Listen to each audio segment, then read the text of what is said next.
तो मेरे को एक किस्सा याद आ रहा था पुराना, जो मेरे को लगा कि शायद हो सकता है कि आपको थोड़ा सा इंस्पायर कर पाए। ऑफ कोर्स हर किसी बंदे की एक कहानी होती है। मैं भी एक हरियाणा के छोटे से शहर रेवाड़ी के एक बहुत ही हम्बल फाइनेंशियल बैकग्राउंड से हूँ मैं। और अभी मैं अमेरिका में 9 साल से रह रहा हूँ और आज की डेट में भगवान की दया से, यार दोस्तों की दुआओं से अच्छा कर रहा हूँ लाइफ में।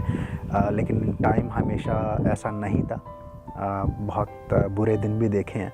तो उसमें से एक बुरे दिन की मैं आपको थोड़ा सा कहानी सुनाता हूँ, जिससे कि शायद आप हो सकता है रिलेट कर पाओ और ये आपको मैसेज मिल पाए कि यार if you keep working hard, भगवान भी सुनता है। भगवान के देर घर में देर है, अंधेर नहीं है। तो भाई मैं वहाँ पे 2 ही इंग्लिश मीडियम स्कूल थे रेवाड़ी नाम के हमारे शहर में, सीबीएसई के स्कूल थे। अब मेरे पेरेंट्स का जो काम धाम था वो अच्छा नहीं था। मतलब मेरे पापा जो हैं, हमारी साइकिलों की रिपेयरिंग की दुकान है, ठीक है। तो वहाँ पे साइकिलों की पंचर लगाना या ट्यूब बदलना या हवा भरना एक्सेट्रा, इस तरह का काम होता है। तो उससे आप अंदाज़ा लगा सकते हो कि जो पैसे कमाते थे वो लिमिटेड ही कमा पाते थे। लेकिन एक चीज़ तो भाई हर बंदे के मन में रहती है, हर बंदा सोचता है कि यार मेरी जो आने वाली पीढ़ी है उसको वो सब सुख मिले जो मैं अपनी लाइफ में नहीं कर पाया। तो मेरे पेरेंट्स को भी था यार, मेरे पापा भी चाहते थे यार, हमने तो ये काले काम में अपने हाथ काले कर लिए और फिर भी हमें कुछ मिलता नहीं है, लेकिन हमारे बच्चे बड़े हो के इस काम में ना पड़े तो अच्छा है। तो उन्होंने भी अपनी जैसे तैसे पेट काट के हमको भेज दिया सीबीएसई के स्कूल में। फ़ीस ज़्यादा थी, हिसाब किताब ज़्यादा था। जो मेरे स्कूल में बच्चे आते थे वो कोई जिनके बिजनेसेस चल रहे हैं वो थे, या जिनके पेरेंट्स काफ़ी अच्छी जॉब में हैं, या जो गवर्नमेंट ऑफिसेस में बड़ी बड़ी नौकरियां करते हैं, उस तरह के बच्चे वहाँ पे आते थे। और मैं एक बहुत ही हम्बल फाइनेंशियल बैकग्राउंड से आता था। तो कई बार क्या होता था कि यार फ़ीस रुक जाती थी, मतलब नहीं पेरेंट्स भर पाते थे टाइम पे कि तो उसमें हमारी क्लास में जैसे 30-40 बच्चे होते थे। तो मेरे को अच्छे से याद है, एक बार एक लंबी सी हमारी टीचर हुआ करती थी, शायद मैं भूल रहा हूँ नाम, और I don't feel comfortable to take the name either. तो उन्होंने मेरे को पूरी क्लास में खड़ा किया और बोला कि कहाँ पे रहते हो, ये और 40 बच्चों के सामने मैं खड़ा हुआ था। तो कहाँ पे रहते हो, तुम्हारे पापा क्या करते हैं? मैंने बोला जैसे हमारी साइकिल की रिपेयरिंग की दुकान है। तो उन टीचर ने बोला कि तो तुम्हारा इरादा चक्का चलाने का है साइकिल का या रोकने का है? And I felt so embarrassed. And in this video I also wanted to give a message to all the teachers कि यार आप किसी की डिग्निटी के ऊपर कभी भी मतलब ऐसे मत बोलो किसी को, because you are only trying to assess somebody with their present, you don't know what they will become in future, ठीक है। तो कभी भी आपके सामने किस तरह बच्चा आता है तो सब बच्चों को एक जैसे ट्रीट करो। वही आपको भी सिखाया जाता है शायद जब आप टीचिंग प्रोफेशन में आते हो कि आपके लिए सारे एक समान है ना। तो वो मेरे को बड़ा एम्बैरेसिंग लगा। उसके बाद मेरे को टीचर ने बोला कि तुम्हें पता तुम्हारी 2 महीने से फ़ीस नहीं आई है, फ़ीस अपने पेरेंट्स को बोलो फ़ीस लेके आना वरना स्कूल से निकाल देंगे। That part was okay because it's a private school and I was not supposed to be in the school if I'm not paying fees. I understand that, but थोड़ा सा अकेले में बुला के बोल देते, 40 लोगों के सामने बोलना एक काफ़ी इंसल्टिंग लगता है। बट होता है ना कि जब आपके दिन अच्छे नहीं चल रहे होते, आपका हिसाब किताब अच्छा नहीं चल रहा होता, then you don't have much choice. I mean people will let you feel कि भाई तुम इस बुरी सिचुएशन में हो। तो घर पे आके बोला मैंने और मेरी मम्मी को भी अच्छा नहीं लगा ऑफ कोर्स, और ये काफ़ी यूजुअल होता रहता था थोड़े थोड़े टाइम में। तो और उस टाइम पैसे बिल्कुल थे नहीं। तो मेरी मम्मी ने क्या किया कि हमारे वहाँ पे एक लेडी रहती थी, बुढ़ी सी लेडी थी, छोटी सी हाइट की, मे बी 5 फीट हाइट होगी उनकी। उनका नाम था टेली, इफ़ आई रिकॉल करेक्टली टेली नाम था, टेली सॉफ्टवेयर जो था उस वाला। तो मैं अपनी मम्मी के एक्चुअली साथ गया टेली आंटी के पास, किसी वहीं पे थोड़ा दूर रहती थी हमारे घर से। टेली आंटी का बिज़नेस था कि वो कुछ भी आपकी एसेट रख के, गोल्ड या कुछ भी आपको गिरवी रख के और आपको उसके बदले में पैसे देती थी, जो छोटे शहरों में नॉर्मली होता है। और वापस जब आप उनको एसेट दे दोगे तो आपको, या जब पैसे रिटर्न कर दोगे तो आपको वो एसेट वापस कर देंगे, ऑफ कोर्स कुछ कमीशन वगैरह लेके। तो मेरी मम्मी को दहेज के टाइम की चूड़ियाँ थी सोने की 4। तो मैं और मेरी मम्मी गए टेली आंटी के पास, उनके पास चूड़ियाँ रखी, और जितने भी मेरे को याद नहीं है पैसे कितने वहाँ से मिले, बट पैसे लिए, स्कूल की फ़ीस वगैरह भरी गई। और मैं एक्चुअली इतना शरारती हुआ करता था उस टाइम पे कि कई बार क्या होता है कि माँ बाप अगर पेट काट के आपको पढ़ा रहे हैं या इस तरह के सैक्रिफाइसेस कर रहे हैं कि अपनी मतलब सोने की चूड़ियाँ जो आपको नॉर्मली पिक्चरों में देखने को मिलता है, मेरे साथ वो हकीकत में हुआ है, तो गिरवी रख के आपको पढ़ा रहे हैं तो आपको काफ़ी ध्यान देना चाहिए पढ़ाई लिखाई में, ये सब करना चाहिए। बट मैं इतना शरारती था यार, मेरे को पढ़ाई लिखाई मेरा मन लगता नहीं था, तो मैंने कभी भी इतना नोटिस ही नहीं किया, मैं पढ़ा लिखा नहीं।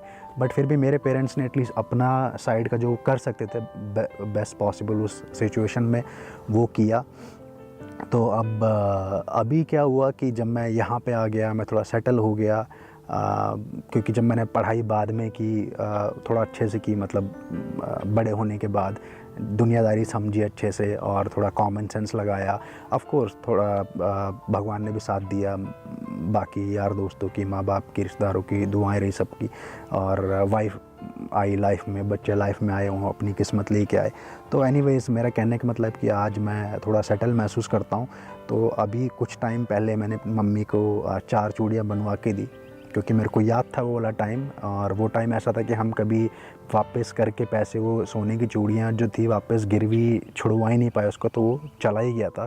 तो जब मैंने वो दिया और मेरी मम्मी को, तो मेरे को बहुत उस टाइम पे प्राउड फील हुआ। शायद आप मेरी इमोशन से उस चीज़ को समझ पा रहे होंगे, हो सकता है आप में से किसी की लाइफ में भी ऐसा रहा हो।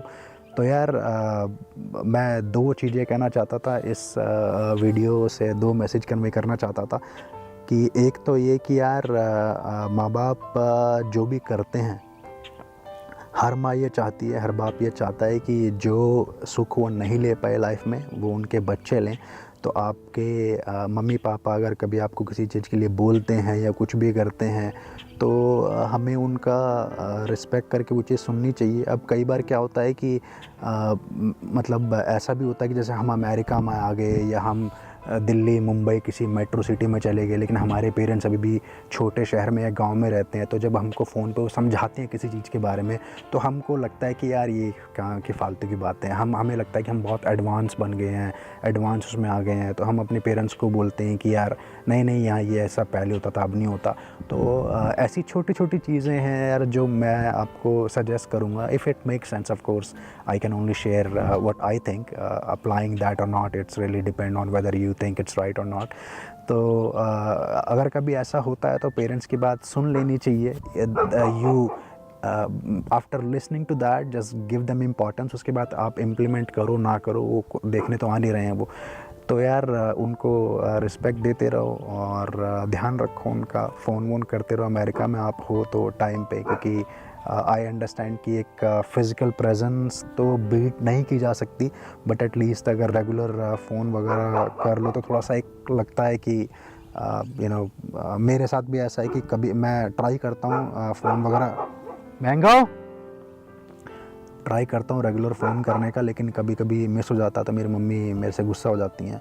तो फिर मैंने सोचा कि मैं ये वीडियो बना लेता हूँ मम्मी को मस्का लगाने के लिए। मेरी मम्मी देखती है मेरे वीडियो, वैसे मस्का नहीं, मजाक कर रहा हूँ मम्मी। तो मैं नॉर्मली क्या था कि छोटे शहर में शुरू से मैं रहा, तो वहाँ पे ऐसे थैंक यू करना, सॉरी बोलना, ये सब सिखाया नहीं जाता था। ना ही अपने घर में हमने माहौल देखा कि हैप्पी बर्थडे बोलो, सॉरी बोलो, थैंक यू बोलो। ये शहरों में नॉर्मली ज़्यादा होता है। तो मैं कभी थैंक यू वगैरह शायद मेरे को लगता नहीं, मैंने मम्मी को पूरी लाइफ में कभी आई डोंट थिंक, या तो मैंने बोला नहीं होगा, बोला हुआ तो कोई ऐसी हंसी मजाक पे 2-4 बार बोल दिया होगा। तो इस वीडियो से मैंने सोचा कि मैं सबके सामने मम्मी को थैंक यू बोलूं कि जो सैक्रिफाइसेस एक माँ कर सकती है अपने बच्चे के लिए, वो आपने सारे किए, और उसके लिए थैंक यू सो मच। और मैं आई एम रियली प्राउड कि मैं यहाँ तक पहुँच पाया, ताकि आपको भी ऐसा फील हो। एक्चुअली मैंने मम्मी से अपनी तुम करके बात करता हूँ, मैं पता नहीं क्यों वीडियो में ऐसा आप कर रहा हूँ। मेरे को ऐसा स्ट्रेट रहना चाहिए जो मैं बोलता हूँ, क्योंकि छोटे शहरों में नॉर्मली जैसे हरियाणा में खासकर आपका ज़्यादा चलन होता नहीं है। तो बस यार मैं एक थैंक यू बोलना चाहता था। और दूसरा मैं ये बोलना चाहता था कि अगर आप भी मेरी तरह एक छोटी जगह के रहने वाले हैं या आपकी लाइफ में अच्छा नहीं चल रहा है, तो यार आप ये अपने दिमाग में रखो कि सिर्फ एक ही चीज़ ऐसी है जो आपको गरीबी से एक अच्छे लेवल पे लेके जा सकती है, और वो है आपकी नॉलेज, आपकी एजुकेशन। तो एजुकेशन पे फोकस करो, नॉलेज पे फोकस करो। और बाय द वे मैं ये नहीं कहना चाह रहा हूँ कि education is equal to 90% marks, absolutely not. मैं I never scored more than 50% marks except my MBA या MSc IT जो मैंने किया था। तो नंबर से मैं एसोसिएट नहीं कर रहा हूँ। मेरा कहने का मतलब है जो 3 इडियट्स वाला आमिर खान है, उसी की तरह पढ़ाई लिखाई करो और काबिल बनो, तो सक्सेस आई थिंक धीरे धीरे मिल ही जाती है यार। तो यही मैं कहना चाह रहा था यार। तो बस यार, आप जहाँ भी रहें खुश रहें, पेरेंट्स का ध्यान रखें, उनसे बातचीत करते रहें। मैं इसलिए नहीं कह रहा हूँ कि मैं परफेक्ट हूँ इस मामले में, मेरी मम्मी भी रूठ जाती हैं। मैं कई बार फ़ोन मेरा मिस हो जाता है, वेदर ख़राब हुआ या कुछ भी हुआ, नहीं कर पाया, तो फिर मैं जब फ़ोन करता हूँ तो मेरी मम्मी मेरे से बात नहीं करती हैं, बस ऐसे ही करती हैं, हाँ ठीक है ओके, प्रोएक्टिवली बात नहीं करती हैं। तो मेरे को लग जाता है, तो फिर मैं थोड़ा मनाने की ट्राई करता हूँ। तो वो चलता रहता है ऊपर नीचे, but I think you get the idea. बाकी तो आई थिंक ये सब चीज़ें आपको पता ही है यार, पता नहीं मैं एक वीडियो में क्यों बता रहा हूँ इसमें, बस मेरा बात करने का मन कर रहा था। अभी कोई है नहीं घर पे, यार दोस्त शाम को आएंगे, संडे है आज, सैटरडे आज एक्चुअली। तो मुझे लगा चलो यार, तुम भी मेरे वर्चुअल दोस्त बन ही गए हो, है ना। अब तो बहुत सारी वीडियो बना चुका हूँ मैं तुमसे बात कर ली जाए। चलो यार, टेक केयर, मिलते हैं किसी अगले वीडियो में। और बस एक चीज़ हमेशा दिमाग में रखो कि मेहनत करते रहो, पढ़ाई लिखाई करते रहो, एजुकेशन जितना हो सके लेते रहो, और धीरे धीरे तुम्हारा अच्छा टाइम आ जाएगा। अगर जस्ट इन केस तुम्हारा फ़िलहाल अच्छा टाइम नहीं चल रहा है तो, मैंने भी बुरे दिन देखे हैं, लेकिन आज मेरे को लगता है कि उन बुरे दिनों ने मेरे को बहुत चीज़ें सिखाई हैं।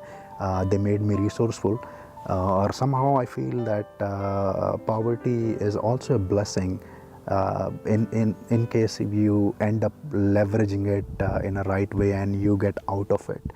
तो चलो यार, टेक केयर, मिलते हैं अगली वीडियो में। Thank you so much. आप जहाँ भी रहें खुश रहें, मिलते हैं, बाय बाय।